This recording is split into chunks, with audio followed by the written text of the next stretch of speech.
Hello, I'm the Greek Geek, because I'm 50% Greek and 100% a geek. Against my better judgment and seeing constant tweets about how terrible this movie is, I decided to watch this absolute dumpster fire of a movie. Why?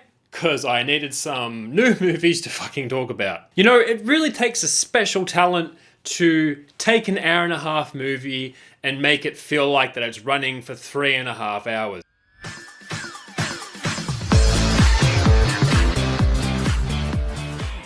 Artemis Fowl, a criminal prodigy, hunts down a secret society of fairies and other magical monsters and creatures in order to find his missing father. Meanwhile, literally everybody else in the movie is looking for a MacGuffin called the Aculos. Ferdia Shaw plays Artemis Fowl 2, the junior, whatever.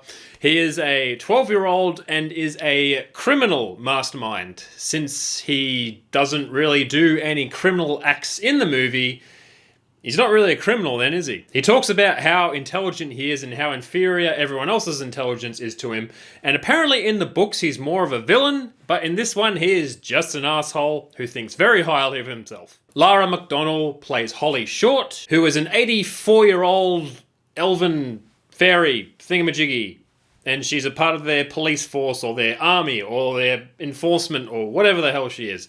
Apparently in the books she's described to have dark skin, and she is white in this one, so they've changed that around.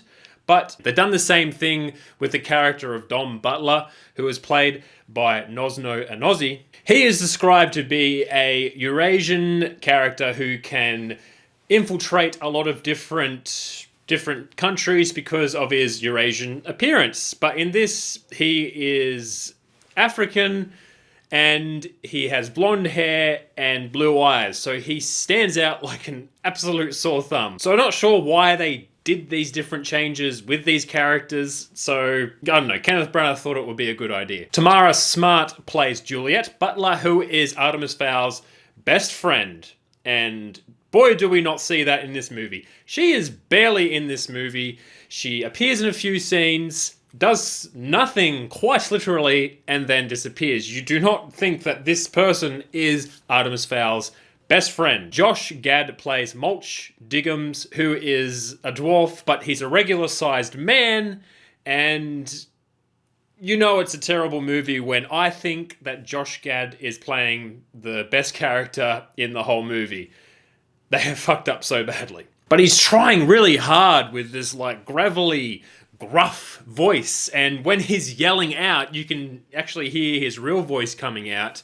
And this movie is not very well acted. Judi Dench has been blackmailed into appearing in this movie as well, and she has a gravelly kind of deep voice as well. So I guess Kenneth Branagh just went, just do a deep voice, everyone. It'll work out fine. And Colin Farrell is in this movie as well. He barely appears in it. All of his scenes were shot in 3 days.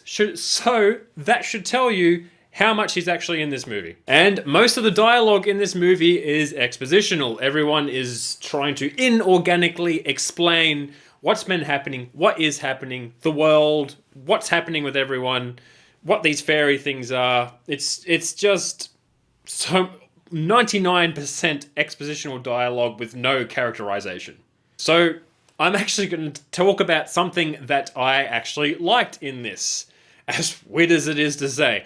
I liked that the fairies and like the magical creatures and all that, their civilization is technologically advanced. So they have advanced weapons, they have advanced ways of getting around, transportation, and just advanced technology in general. You'd think fairies and mystical creatures, oh, they still have medieval technology. But no, they're very technologically advanced. And they do dwarves very differently. Dwarves in this universe are able to unhinge their jaws and eat dirt and shit it out as they go. That's how they dig. So kudos for the original idea on how to do dwarves and fairies. And goblins. They're gangsters that wear gangster chains and can shoot fireballs. That's weird too. So costumes, not so great. Like, literally what the fairies are wearing looks like what cyclists wear. Like, literally down to the helmets. The helmets that they wear look like just painted green cyclist helmets. And the same with their outfits. And why are the goblins wearing change like a 1990s gangster? And as I said before, I like that the fairies are technologically advanced. The guns are kind of cool. They look like our guns, but they're more just like of a stick without a handle and trigger. As weird as that sounds, different design. I digged it. It is the typical movie where it takes place in our universe, but there's a secret society that we don't know about that's living underground or something in every single teen fantasy novel ever. I can't recommend this movie. I talked about a few good things that I liked, but they are not enough to save this movie.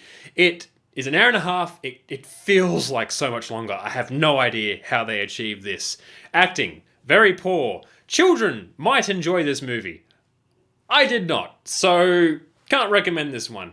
It only made me think that the books might be worth checking out because all this material that they tried to adapt actually seems quite interesting, even though it wasn't adapted very well in this movie. Didn't get Artemis Fowl in cinemas, thank God, but we can watch it in the comfort of our own home, streaming on Disney+.